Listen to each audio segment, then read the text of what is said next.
Hey there, I'm Daniel for Blue White, and in this video, I'll review the remote start-stop input for the S-Series chemical metering pumps.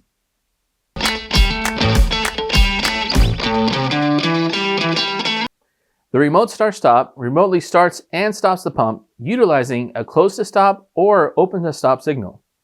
The primary remote switch is used to start and stop the pump, and a secondary remote switch can be used in conjunction with a pressure switch or level switch. This switch will stop the pump when it is closed. This feature uses the P1 contact on the input number 2 connector. Note, secondary remote switch will be disabled if using the auto prime feature.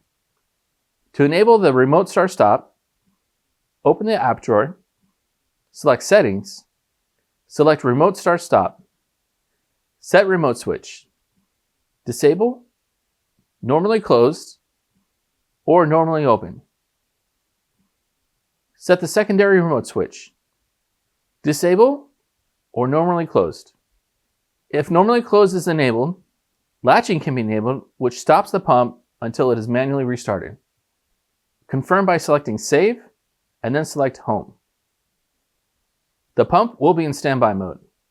The display background will turn yellow, indicating the pump has been stopped remotely. When the remote contact starts the pump, the display background will turn green.